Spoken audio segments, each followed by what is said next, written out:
Hello, everyone, and welcome to the Total Soccer Show. I am not Taylor Rockwell. I am not Ryan Bailey. I am Joe Lowry, joined live for us in Austin, Texas. Recorded for you. By Jeff Reuter. You know his voice. You know him well. You heard him yesterday if you're a faithful listener to the show. Jeff, how are you, and is this the most casually recorded podcast in terms of setting that you've ever experienced? Yes, I am doing well, and part of it is because of how casual the setting is. It's really funny because it's like, you know, we record this remote all the time, right? So, like, you are waking up earlier than me. I'm waking up earlier than Taylor when we do the MLS Weekly on Tuesday. It's the magic of time zones. That's how times work. Yeah. It's a big country, I've heard. But it's really cool, one, to actually do this in the same room. Two, we are in a literal studio. And I don't mean like we are in like an audio studio. I mean, we are in picture you think you had when Jeff said that, because we're a podcast. We take ourselves seriously. Of course. Yeah, erase that. Continue. Yes, we are at a studio apartment. And one of us is on a couch, one of us is on a bed. Yep. And we are holding our microphones today, and it's nice. Like, it actually, the conversation's going to flow. I think we've picked some really good topics that I'm really excited to dig into. Existential sort of stuff, MLS, but also just kind of general state of American soccer sort of stuff. So yeah, it's going to be great. Yeah, existential dread, all the big questions. Yeah, we're going to sink into all of that. I'm going to let listener you guess who's on the bed and who's on the couch. I was going to say it, but I feel like the mystery is more fun because, as YouTube viewers will know, if this is in fact on YouTube, we do not have the technical capabilities, by we I mean me, to also be recording this on video. So you might just be looking at a still image of Jeff and I. And if you're not looking at that, go look at that. And while you're there, subscribe. And also while you're there, open a new tab and go to patreon.com/Total Soccer Show and come and hang out with us in the Discord. I'll have a vlog up from the Austin trip. All right, I think that's all the preamble stuff out of the way. Thank you very much. I'm doing my best hosting duties today. Jeff, we're going to talk about a few things today. Yes. These have been, in my mind, some of the big topics around All-Star, where there's a lot of people from this industry in and around the city right now, not just our media peers, but also, you know, important people at clubs and owners and all those things. There's a board of governors meeting that maybe it's still happening right now. So there's a lot going on. We'll talk maybe some schedule stuff later on in the show. Let's start, though, with one of, I think, the biggest talking points from the whole week, which is that Lionel Messi has big-timed the MLS All-Star game. Messi is not coming to Austin. Jordi Alba big-timed the skills challenge, which is the real crime. Yeah. No Jordi Alba last night. This has been a big talking point of will Messi come or not. And now we sort of ballooned into, well, will MLS suspend Lionel Messi or not? Right. Jeff, what's happening here? What do you think is going to happen next? And also, do you care about any of this? Right. Yeah. What happened here is it looks to be a player prioritizing the actual competition over the exhibition. Right. And we've run into this before, memorably with Zlatan Ibrahimovic when he was with the Galaxy. And at the time, Zlatan was pretty much just like, I'll take the suspension. It's a joke. Like, I come from a serious world, and this is not the quote is, so I have the quote down. Please. Zlatan, 2018, you set the groundwork really well, skips the All-Star game, gets suspended. Quote, I think it's ridiculous, but yeah, no comments. Proceeds to comment more. Quote, they do whatever they want. I come from a different world. I come from the real world. I love that. Good. It is so Zlatan.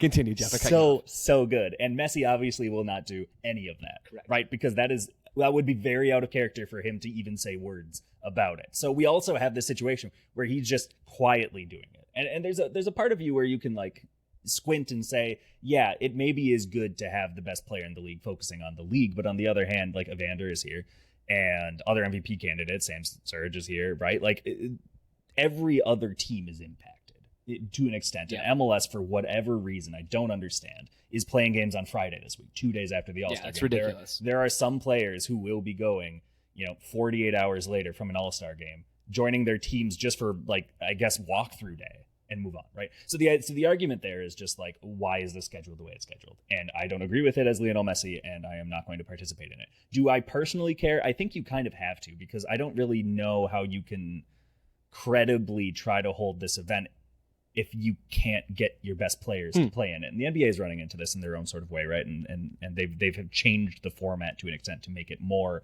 inclusive for players, including like having teams pick themselves like a schoolyard sort of thing. And so at least they're more into it, which theoretically means fans will be more into it as well, even if they don't really understand why these two teams are facing off like this. Yeah. You can't really do that with Major League Soccer. But if you can't have your best player involved in this, like, what is stopping anyone else from saying that they don't want to participate in this because they care about their club and because that they care about, like, will they be ready on the weekend and that sort of thing, right? So I do care in a sense of, like, maybe this is time for MLS to take stock of what they actually want from its All-Star game, but I'm really, really curious to see, will he get suspended? Yeah.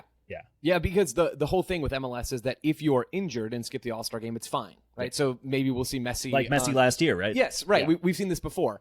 Maybe we will see come Saturday or whenever MLS releases its availability report online. Maybe we'll see a Q next to Lionel Messi's name questionable, and that's sort of how this all fades away. I mean, I might be getting too big picture too quickly, and I want to circle back around to the NBA stuff and the pick'em format that you talked about, because we are going to talk a little bit about the All-Star format as well. Yeah. With Messi, this might be too big picture. There's a sense in which this is a clear reminder of who is the real power player in all of this, right? Absolutely. Lionel Messi sort of, I think there's been a legitimate... I don't think MLS has been trying to give people the runaround when you ask, like, hey, is Messi going to be here or not on Monday or on Tuesday? Is he coming or not? Is Jordi Alba going to be here?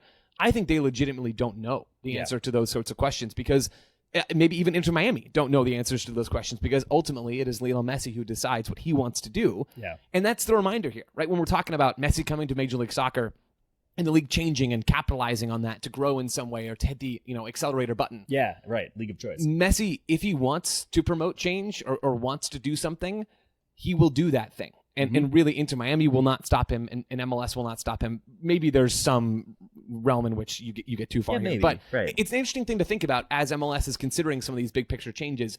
I don't know if Messi cares about MLS. I think if he cared about MLS, he'd probably be here. So I imagine he doesn't really care.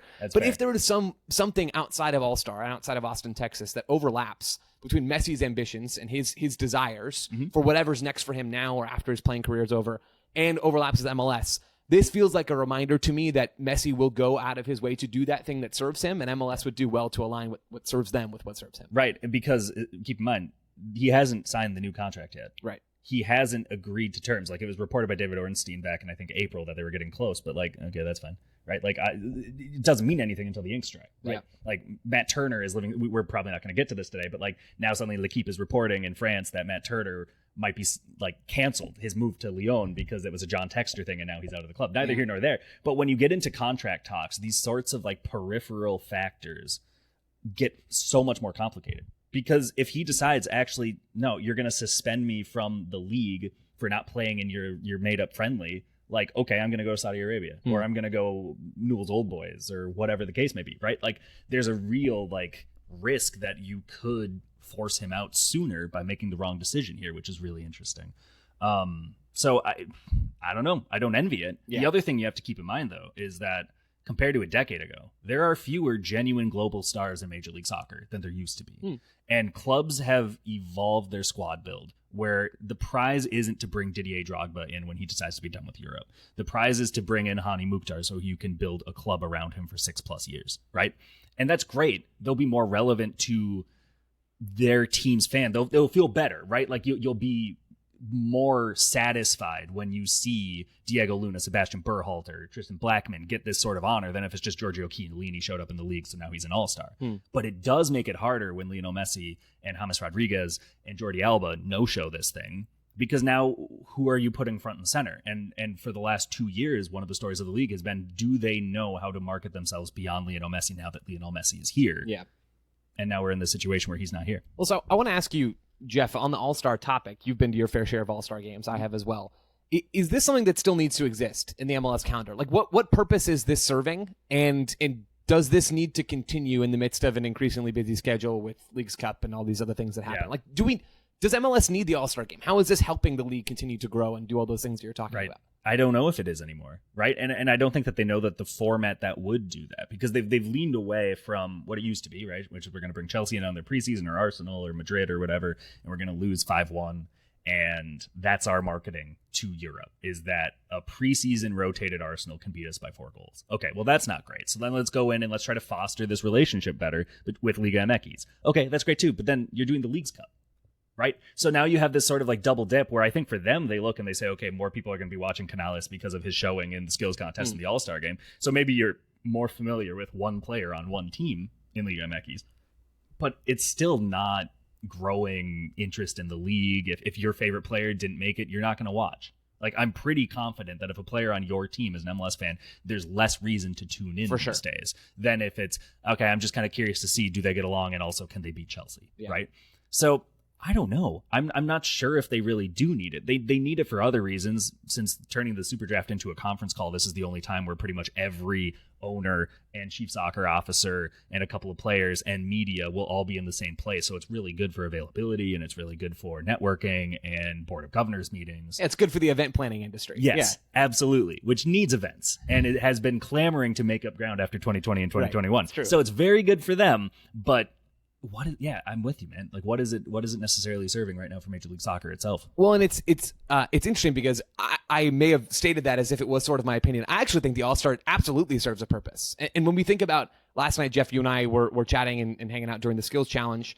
And one of the moments that sort of brought life back into the Skills Challenge, which I love, by the way. I think it's fun. It's a great idea. Oh, it's great. I think it's the new standout of that week. It is so much fun. And at a certain point, right, it takes time to transition from one event to the next. And so maybe there's a little bit of life that needed to be breathed back into that thing. Yeah. And it was breathed back in by Brad Stuver, right? Who is the, hometown goalkeeping star. Hometown's not right. But, this is their it's guy. His adoptive home, right? Yeah, like, absolutely. he's really done a lot of work in the community where it looks like a reciprocal relationship. Very he much loves so. Austin loves him. Yes, that's exactly right. And they get the, Brad Guzan gets the goose in Atlanta. Brad Stuver gets the stuve. And so it sounds like he's being booed. And so that makes everybody pay attention. And it's great. Yeah. And Brad Stuver made save after save in the cross and volley challenge. And it was a great moment, and the crowd was roaring. The crowd is roaring because it's Brad Stuver. Like, yes. The crowd is not roaring for Yohei Takeoka in goal, who was also here yesterday, right? Yeah. The point I'm getting to, albeit slowly and painfully, is that in MLS is so hyper-regionalized. It's the point you're talking about of if your team's player is not in the All-Star game, are you really watching? Like, are Miami fans, because there's no Alba, there's no Messi, whoever else made the roster, right? Those guys aren't coming. Are they really going to flip on Apple TV and watch the All-Star game? Right. I suspect the answer is no, much like you suspect Probably the answer not, is no. unless, like, daycare or babysitter fell through, they got to stay home. Exactly. Case maybe, what I mean? Like, situations. That's a problem. Like, that is a problem for Major League Soccer, not because the All-Star game needs to be this all-important thing that everybody cares about a ton and pays attention to and takes very seriously. It's not. It's a showcase. It's not serious. It's funny. It is what it is. But it is a symptom of what we're talking about is a symptom of a larger problem that faces MLS, which is that a fan in Salt Lake doesn't have a reason to care about Cincinnati, or a fan in Miami doesn't have a reason to care about San Jose. That's a problem. Like, that is a symptom of a league that is caught in this hyper-regionalized landscape that it can't break out of, and can't break out of because people aren't watching the game on TV, and it's hard to find. But even when MLS was easier to find on TV, people still weren't watching. Right. These are real issues that MLS is facing. So I love the All-Star game as a concept because MLS needs more opportunities to put its players in front of people from other cities that don't know who you are. Like, maybe after last night, I know this is probably not that influential. Maybe after last night, an Austin fan's like, man, that Evander guy's pretty good. Like, I remember him from Portland last year. Right. Maybe I'll turn on the Cincinnati game. Maybe. Or Diego Luna. This guy looks cool. He's good at soccer. He and Clint Dempsey are hanging out and have a good time. Like, maybe I'll go turn on a Salt Lake game. MLS needs more of those opportunities to cross-pollinate like that, not less of them. Yes. So yes, the All-Star game is flawed. No, we should not take it seriously. Is it ideal that Messi's not here? No, of course not. Right? Messi makes everything that he touches better because it means that more people are watching it. All those things. Gianni Infantino agrees with you. Very much so. No doubt about that. Yeah. I think the All-Star game very much serves a purpose. And actually, to filter all the way back around to the NBA conversation, I would love if MLS went down the player pick their own squad route. Sure. Like, pick two captains, go back to East-West. I think the Liga MX format has value too. But go back to East-West and actually, like, pick your squads. Yeah. Like, or East-West doesn't work because then you'd be confined to only picking players from your conference, and that gets rid of all the fancy football-esque drama, right? Yeah, But maybe, do the but I pick'ems, still right? And like have fans watch and be like, oh, my player got picked by this player from this other team. Yeah. I'm now, like, aware that this person exists. Right. The bar is Yes. low, is what I'm saying, for MLS to have these kinds of moments to cross-pollinate a little bit, and I think they need more of them. Yeah. Are we going into how we'd fix All-Star? Yeah, Is that do a it. segment Yeah, two hit thing? it. No, All let's go. Do a Let's little do bit, it. then we can take a break. I think that I couldn't agree more with you that the format is incredibly flawed still. And I think that there is some benefit to continuing this relationship with Liga MX, trying to make it more of a...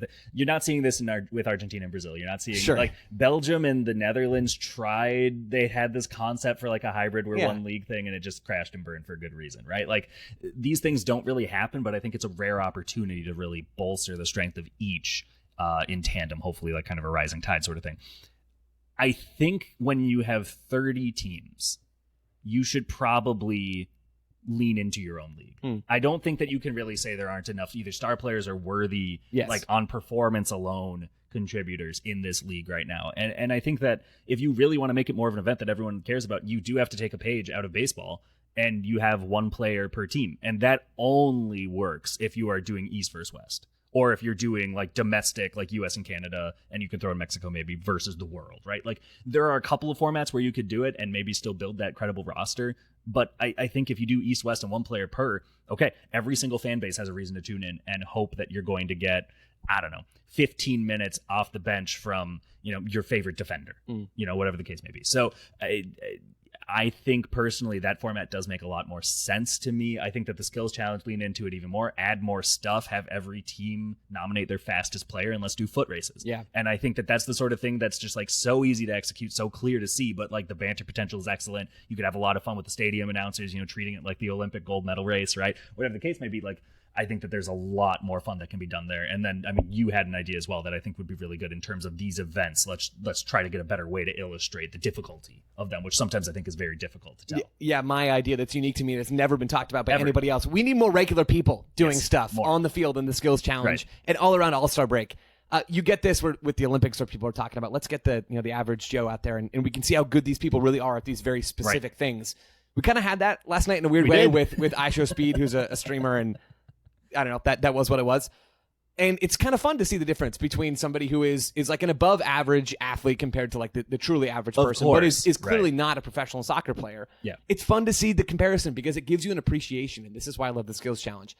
It's a reminder of how hard these things actually are. Like these guys make it look easy. They're not. Let me see the contrast more so I can appreciate them more. Yes. I love all that. I am pro East-West. I think the only drawback with East-West is there's potentially not as much ambition to have to go and beat the other conference. Like there's no conference rivalry in Major League Soccer, right? And you can't decide who hosts MLS Cup. Yes, off the All-Star I think game, that's silly. That would be certainly putting too much stock into it. Right. So maybe for some players going up against Liga MX, there's maybe more vitriol. I'm not really fully convinced by that, but I don't think you get the same. There is not this huge historic AFC NFC kind of rivalry that you get at the NFL level, or MLS is still young in a lot of ways, and those things don't exist, but you don't get them until you try them, right? And I think if MLS can have more opportunities, and All-Star's a great one, to elevate its own players and to spend more time and energy on that than splitting even a chunk of that pie, even if it's 90-10 to Liga MX, I think there is real value in MLS doing that. I don't think the crowds would change. I don't think the interest would change all that much. Maybe I'm wrong, but I would lean that direction. I think at this point it does become like once you go away from the preseason tour European club approach and you go into the Liga MX versus MLS approach, you are pretty much still only catering to MLS fans. Like I don't know how much, like I guess I've never even looked into this, so I'd be curious to hear, like if listeners have heard about this, like please forward it along. Like is it even treated like it's still called the MLS All-Star game? Like maybe that's the best way to put it. It's not called the Liga MX All-Star game. It's not called the Liga MX and MLS All-Star game, right? So like how much is it even resonating with growing attention in Mexico, right? I'm not sure. So even if it does feel much more narrow scope and you're losing the potential to like hook new fans, it's like, come on, an All-Star game is kind of like, in theory, in spirit, an All-Star game is supposed to be like a gift to the fans. You get to see Evander playing through balls to Sam Surridge and just see how it comes off. Or, you do get to see what happens when Michael Boxall anchors a back line, bearing down or like against like the best strikers in Liga MX, right? Like these sorts of things are just kind of fan service, and they should be. And so lean into that, really hone it. And I think if that's the angle you go in, I think that that's something that it's going to resonate with more of your core audience than sort of the spectacle that we threw together trying to find new fans to replace the pre-existing one. MLS doing us all a favor. We get to see Guilherme Biro play at left back tonight because there's no Jordi Alba. That's right. I mean, this is what the people are clamoring for. Jeff, the people are clamoring, aka me, for us to take a break. So let's take a break. Stay with us. We'll be right back. Welcome back, folks, to the Total Soccer Show live in studio version of the Total Soccer Show. During the break, Jeff told me that he had something to say. Jeff, would you like to say your thing? Yeah, one more thing on the All-Star roster. I think it is time to stop letting one random coach decide half of your All-Star roster. I'm snapping in agreement. Yeah. Oh, say more, please. Dude. So here's the situation we're in. Right now, you have 12 players. It's usually 11 because, 11 on the field at a time. But this year it was 12 players who were voted in. And my assumption was that, like, it was too fine a thread, or like Denny Bouanga finished 4th and Ty Barillo finished 3rd. And for optics, they didn't want to have Denny Bouanga not voted in. So they said, fine, we'll do 4 attackers as well. So, okay, so you have 12 players there. You have 2 commissioner picks, right? One of whom immediately had to get replaced because he was transferred to Derby County. Classic. Right.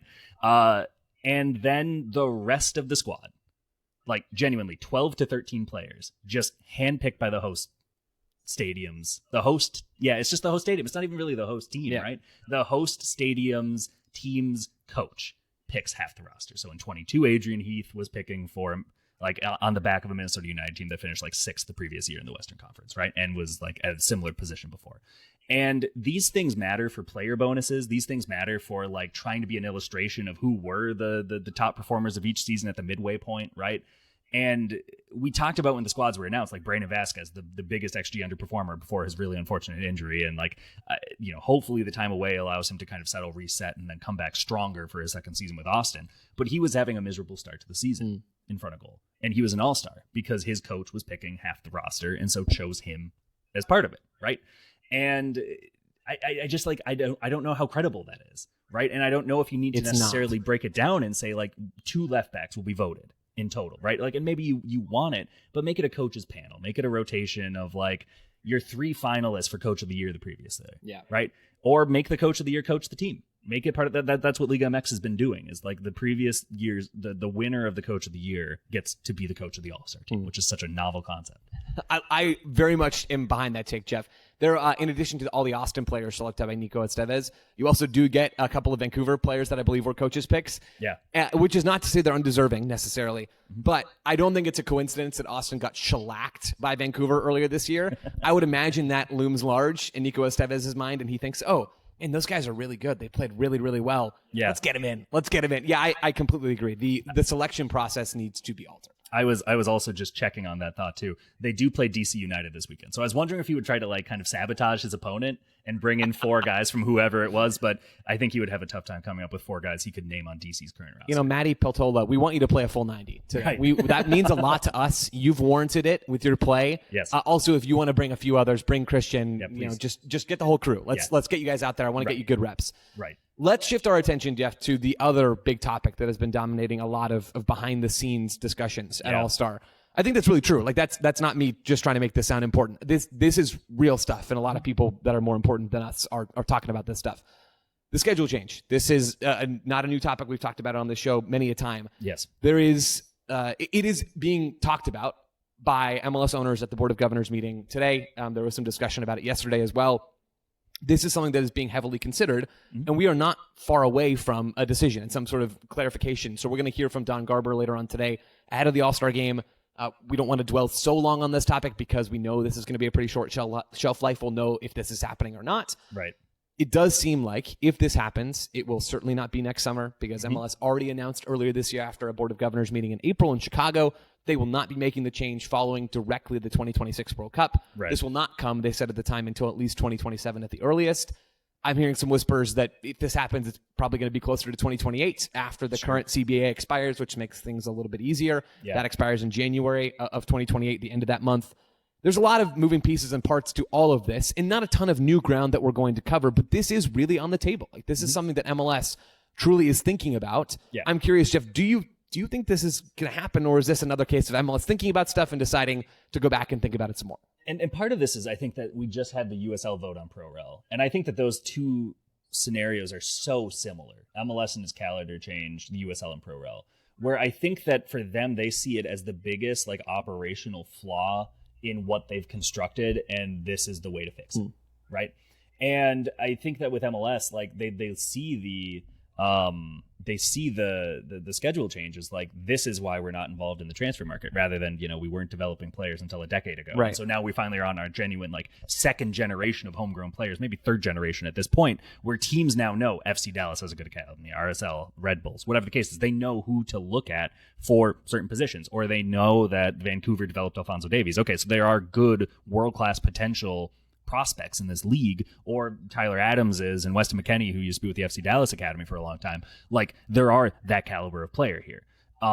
That was what was holding them back. And then also owners not being willing, or soccer officers not being willing to let their best players go at a time when they wanted to go, right? Just ask Darlington Nagbe how that felt when he couldn't go to Celtic, right? So, yeah, I think for them, they see it as like a very good kind of, this fixes a lot of other issues. But I mean, Joe, the question is like, is it also inviting in so many other issues that right now you're not facing? And is that trade-off really worth it? Yeah, that's the question, right? And I think MLS gets a lot of flack for how long it takes them to do everything, right? Yeah. Charlie Boehm was talking the other day at a panel that we were both at, and we missed you at dearly, Jeff, about how MLS has sort of always been, almost, maybe not even to a fault, but this has been just a clearly defined theme of theirs.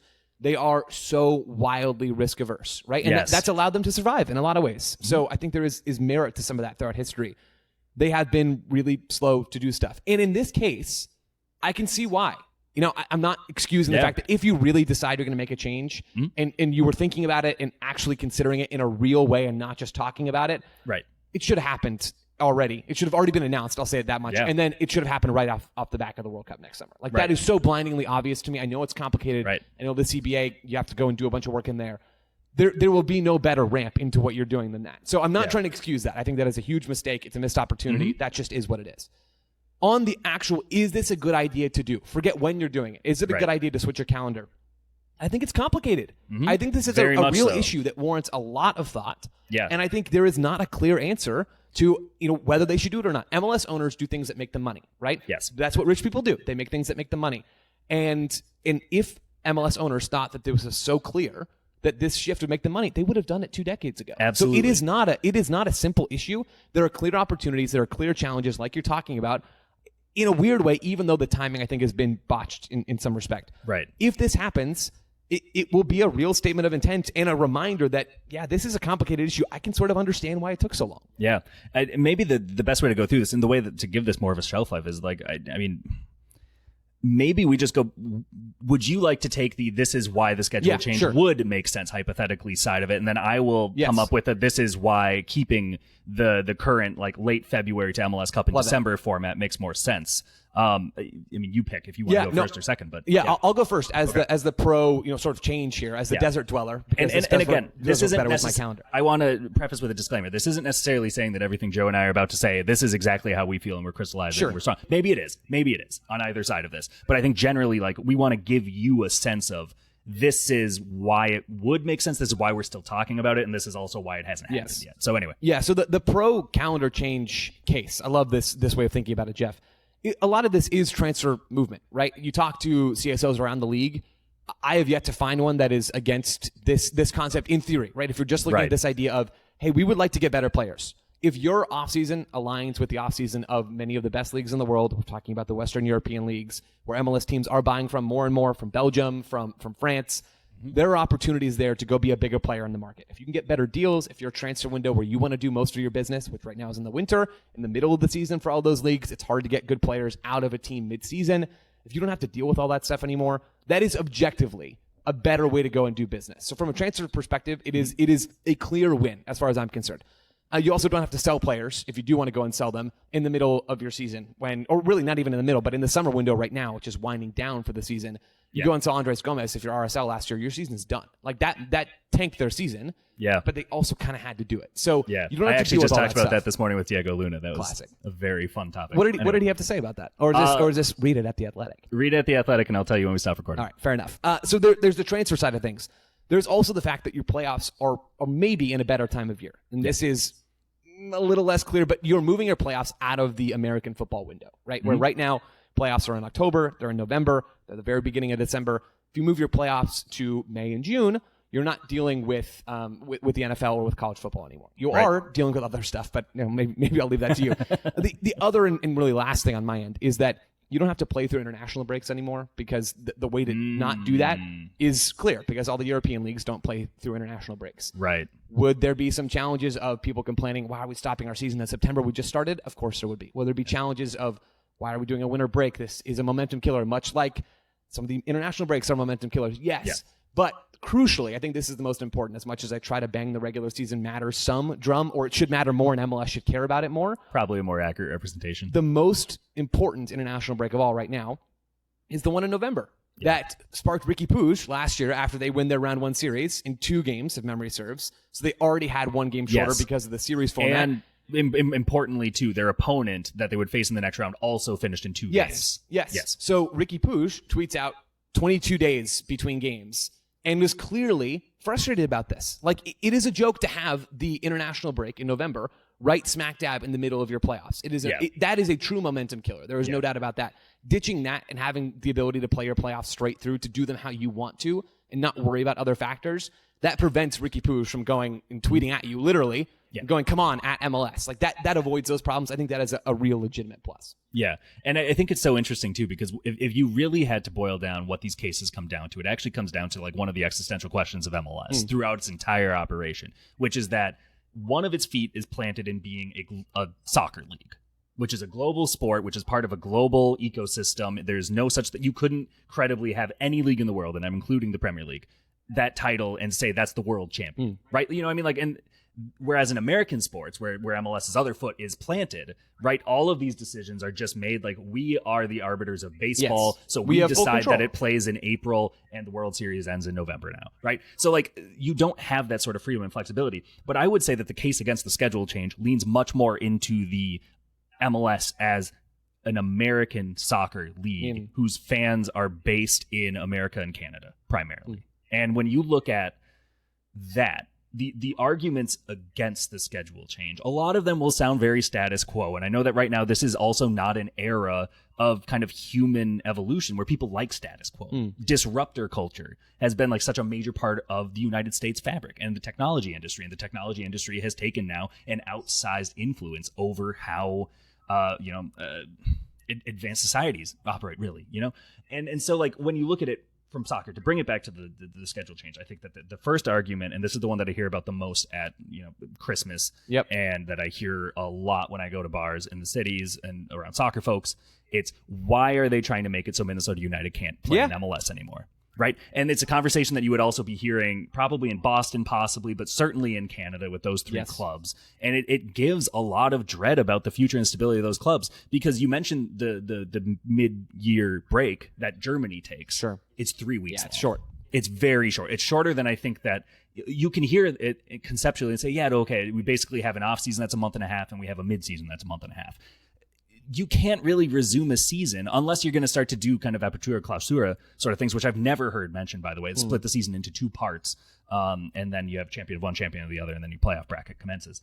I think it gets very difficult because there are a lot of teams that have been told you need to build natural grass, outdoor stadiums, 20,000 to 25,000 infrastructure seats. becomes a real challenge. And now they built the wrong stadium. A lot of these teams will feel like they built the wrong stadium if they can't put a roof over it. Okay, so that's number one. Yeah. Number two, we already went on it earlier before this, so I'll keep it very brief. Transfer market, MLS is already working into the transfer market. MLS is finding its imperfect way to navigate what it needs to do to operate from the calendar that it has chosen to adopt from the beginning.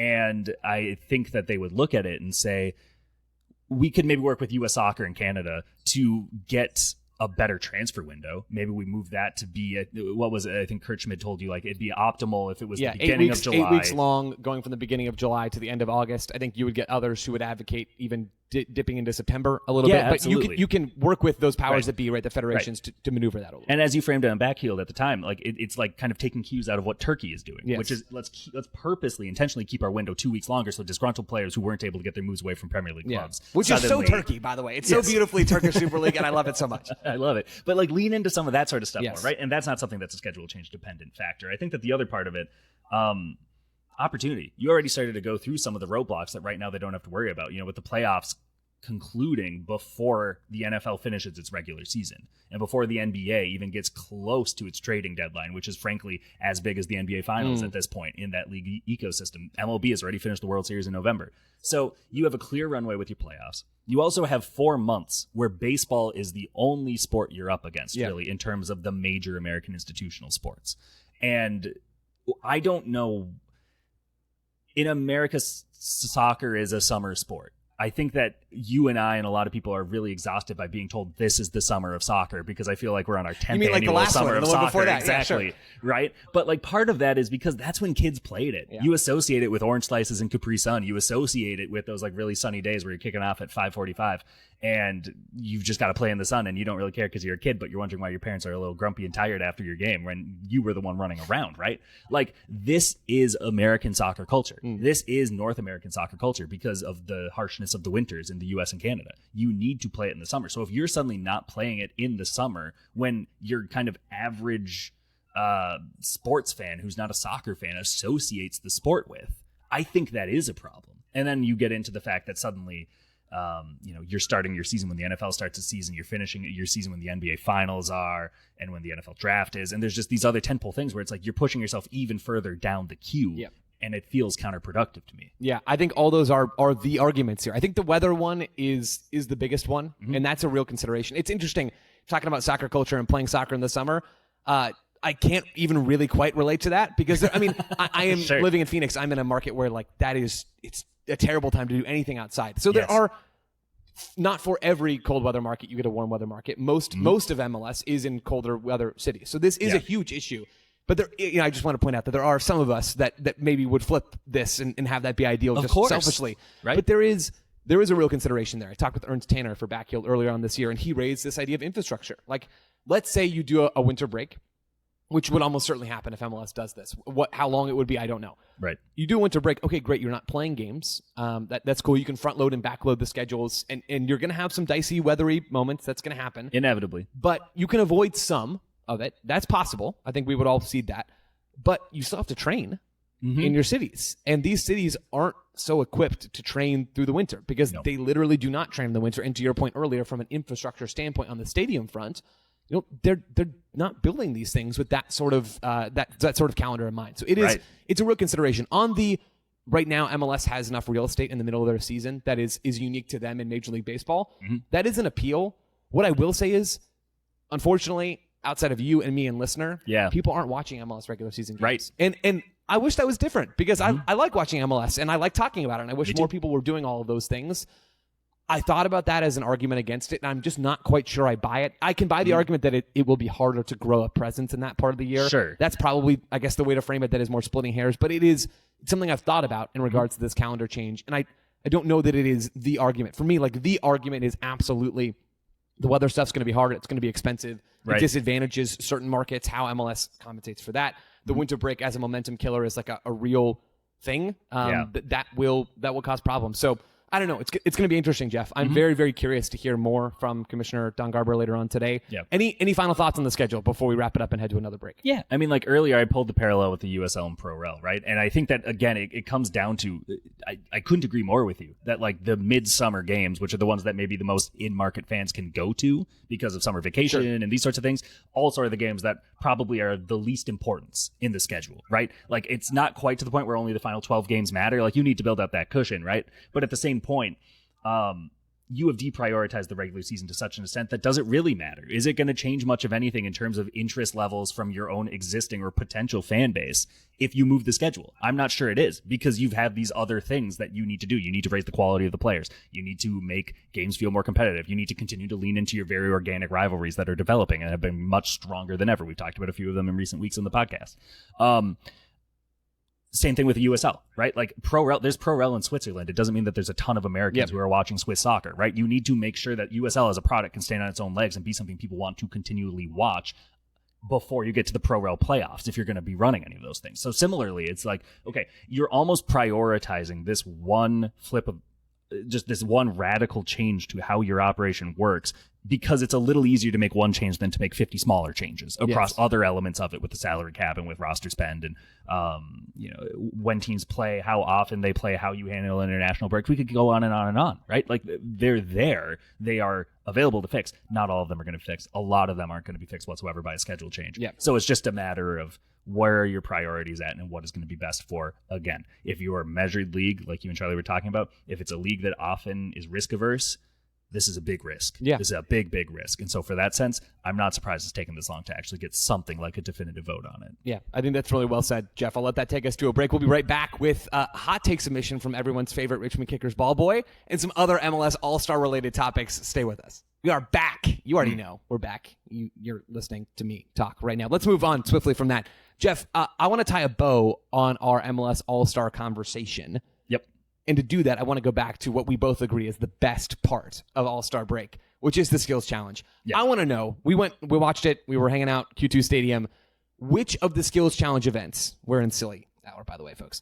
Which of the skills challenge events do you think you would be best at? If we revisit this concept of, hey, let's get some average folks out there who are not professional athletes, you and me, Jeff, as the test cases here. Yeah. Which of the events that we saw last night would you be best suited to thrive in? It's really funny because you were right. iShowSpeed kind of became our surrogate there, right? And so, like, based off of which one he fared best in, and recognizing my flaws and my, if I'm being generous, strengths as a pickup soccer player, I'm going to say the passing challenge. Okay. And I'm given some relief and some respite that Clint Dempsey didn't blow that thing away with 5 attempts of passes. Yes. Because for listeners who haven't seen it, basically they set up little bins almost of sorts, but they're shaped. So there's one that's like a giant square that you have to get like a lofted ball, but not too much height on it and get in there. And then there's one that's like narrower. It's like a circle. And then there's one that you pretty much have to lob it. Like you are literally trying to like kick a ball into a trash can in your living room.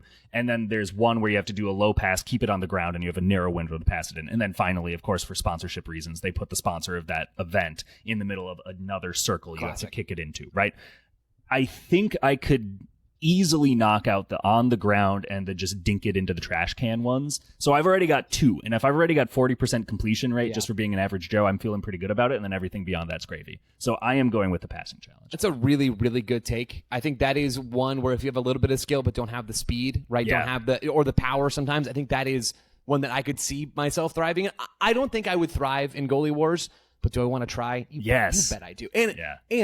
So Goalie Wars kicks off the skills challenge, right? Where I think most folks will know about it already, but the appeal really is to very, very powerful and athletic individuals standing, 20 yards from each other, 30 yards from each other. Just about. Either hucking the ball into the back of the other's net or just booting it as hard as they can. Mm-hmm. I mean, the appeal is pretty clear as far as I'm concerned. Right. It would give me a chance to try out my strategy, which we did not see last night. The Houston Dynamo 2 goalkeeper ended up winning it. It was great time. Everybody loves Goalie Wars. Brad Stuver said, quote, love it. Goalie Wars are the best thing to happen ever. So I think that sums all that up well. Take that. Goalkeepers last night exclusively kicked the ball. I did not see one of them throw it once. I didn't either. That feels like a major tactical error on my part. You've seen goalkeepers, how accurate those throws are. Yeah. And they can throw the ball fast. You get so much more accuracy, in my mind, with a throw rather than a kick. I would go that route. I would not save a single shot, so I hope they just miss every time. And I'm just going to outscore them. Like run and gun, 7 seconds or less, Mike D'Antoni style. Perfect. That's where I'm leaning. That's my skill challenge event of choice. I like it, and I think you can also put a little bit more spin on it, and you can have a little bit more variety. You can do some more pump fakes. It's easier to do a pump fake throw than a pump fake kick, right? Yeah. So you might actually have a chance to unsettle the guy and then throw it in the other direction. It's dodgeball, right? Just play dodgeball. Yeah. I think that's so smart. Treat it like you're playing dodgeball, including the fact that you're running away from being hit by the ball. Yes. Yeah. Very smart. I think so. I think the fact that I can throw some pump fakes in there is going to be transformative for me. They're not going to be ready for my very American football coded sort of approach to this whole thing. Jeff, let's tie a bow there on the All-Star Joe Montana chat. over here, that's right. We had Vince Young out at Q2 Stadium last night chucking some footballs around, so I don't know, maybe he can give me a few pointers. I want to turn our attention to a take, Jeff, that you and I received earlier on today from everyone's favorites. This is Taylor Rockwell, who has submitted a hot take for the show. He could not be here today with us, but has given us this nugget. And I want to take it from this to one or two other things from around Major League Soccer before we close and deviate from the All-Star path a little bit. This is what we received from Taylor earlier today. I'm convinced that Jose Mourinho just wants to win. By the way, what a great start to a text. Strong. So good. There is a little context to this that Taylor said, have a hot take. Have you guys recorded yet? If not, here you go. And then immediately in with, I'm convinced that Jose Mourinho just wants to win. Strong. I'm sorry. I was blown away. I'm convinced that Jose Mourinho just wants to win and doesn't care about aesthetics. When he gets buy-in from players who also just want to win and don't care about aesthetics, his style works and his team wins. Once they want to play fun soccer, his style doesn't work and the team crumbles. Therefore, DC United should sign Mourinho. They could then continue to only sign players to just play a brutalist style, but Jose would win at least 3 MLS Cups along the way. Jeff, I need your unfiltered, raw reaction to this take. Jose Mourinho to DC United, who says no? Jose, but I think Jose to MLS needs to happen. Agreed. Much like the again, phased out approach to the designated player rule, we do need some of these coaches to just come here. I want Carlo Ancelotti in Vancouver because I know he has a house there. You know what I mean? Stuff like that. Let's bring in Jose Mourinho. And I think actually with DC, I think it does. Sure, it makes some sense because at that point you're investing in a coach's salary, which is still going to be cheaper than 3 starting caliber leading designated players. If you're going to go with the Toronto FC 2016 model or whatever, or the Nashville Now model, I guess, where you're doing 3 and 3.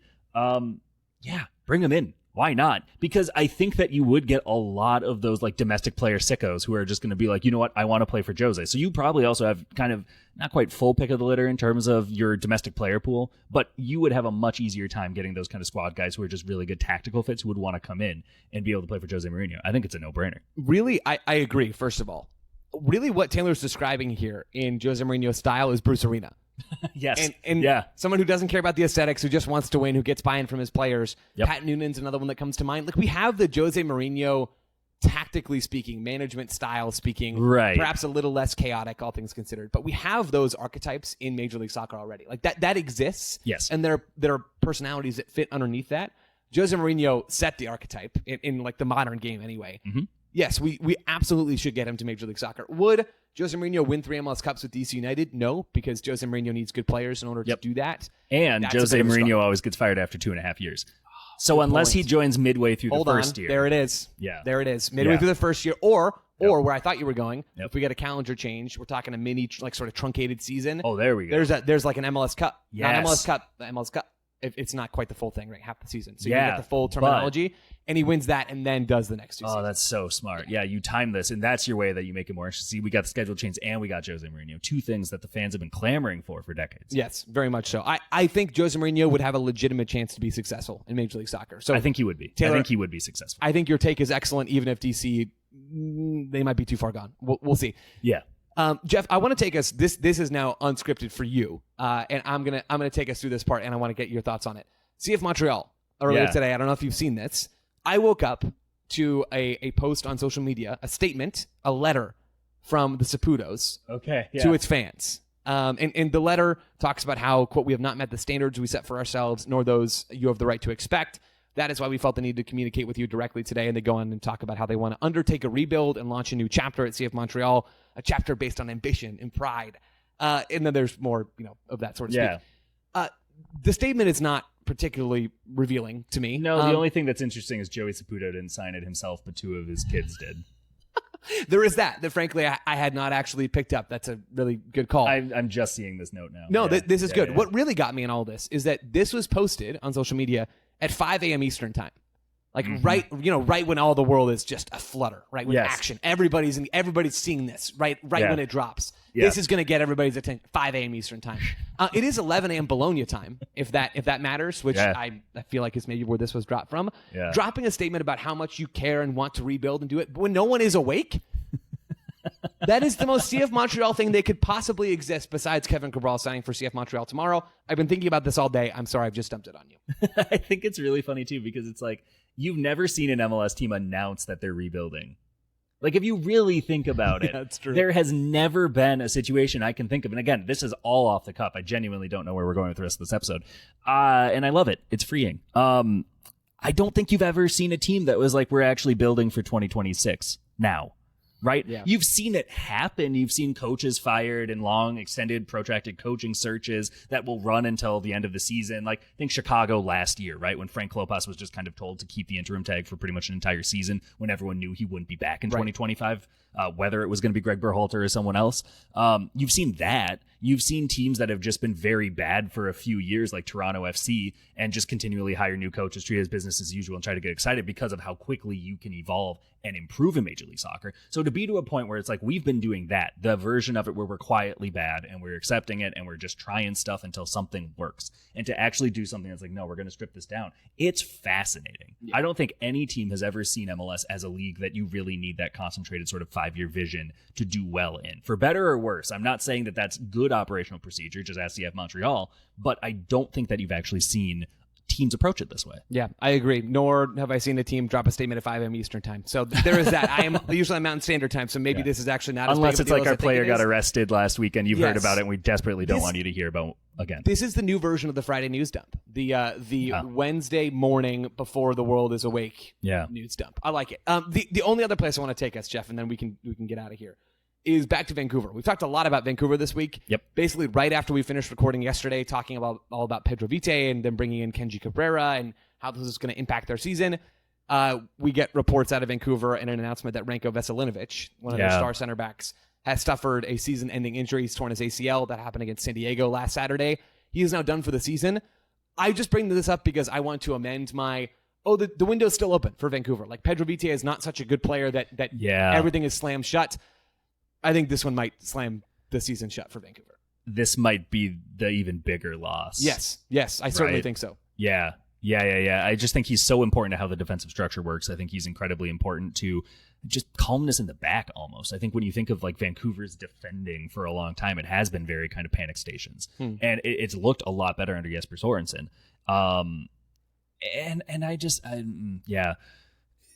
Tristan Blackman is a worthy leading center back, but sometimes it's like that auxiliary second center back, the less heralded center back who's actually doing the harder work and maybe is making the entire thing work to free up the front man to actually just kind of focus on that sort of stuff.